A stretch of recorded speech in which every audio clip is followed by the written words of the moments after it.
এই ৰাস্তাটো তো আজি বহু দিনৰ পৰা জৰ্জৰিত হৈ আছে। এই ৰাস্তাত আমি সদায় অহা যোৱা কৰোঁ।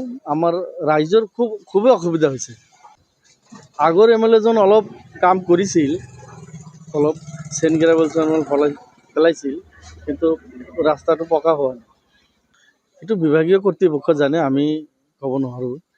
কিন্তু আমাৰ চৰকাৰক অনুৰোধ জনাইছোঁ যে যাতে ৰাস্তাটো অতি সোনকালে হৈ যায়, আমাৰ ৰাইজৰ যাতে সুবিধা হয়, এইখিনি আমি চৰকাৰলৈকে বিনম্ৰ অনুৰোধ জনাইছোঁ। কেতিয়াবা দুৰ্ঘটনা হয় না? হয়, দুৰ্ঘটনা হয় মাজে মাজে। আচলতে কিমানখন গাঁৱৰ মানুহ ইয়াতে এই ৰাস্তা দিয়ে অহা যোৱা কৰে? আপোনাৰ গাঁও বুলিতো বহুত কথা। আপোনাৰ জিপি আপোনাৰ প্ৰায় 20টামান জিপিৰ মানুহ অহা যোৱা কৰে।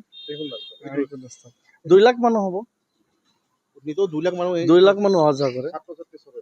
হয়, ছাত্ৰ ছাত্ৰী চবে। এম্বুলেন্স লোৱাৰ ক্ষেত্ৰত কিবা অসুবিধাৰ সন্মুখীন হৈছিল? হয়, সদায় হৈ থাকে। সদায় আমাৰ ফুলকুটিৰ পাৰঘাটলৈ এম্বুলেন্স যায়, কিন্তু খুব অসুবিধা হৈ যায়। হয়, এইটো ৰাস্তা বহুত দিনৰ পৰা এনেকুৱা হৈ আছে।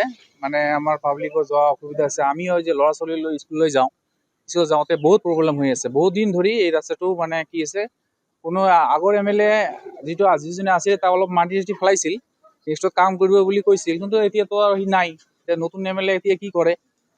মই আমাৰ ৰানিং MLA মই ধৰক অনুৰোধ জনাইছোঁ যে সোনকালে ৰাস্তাখন ভাল কৰি মানে মেৰামতি কৰি পাব্লিকৰ যাতায়াতৰ সুবিধা কৰি দিয়াৰ কাৰণে অনুৰোধ জনালোঁ।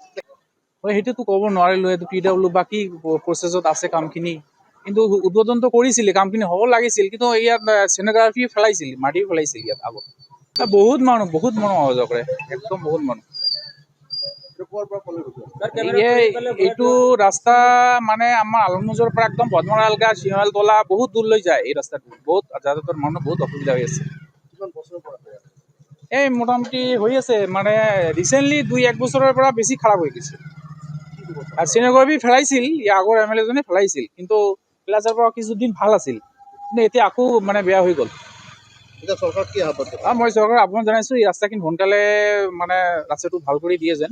আৰু আমাৰ ৰানিং যিটো MLA আছে তাৰ দায়িত্ব না এইটো, সেইজন মানে সোনকালে কামখিনি আৰম্ভ কৰি দিয়ে, তাৰ পৰা অনুৰোধ জনালোঁ।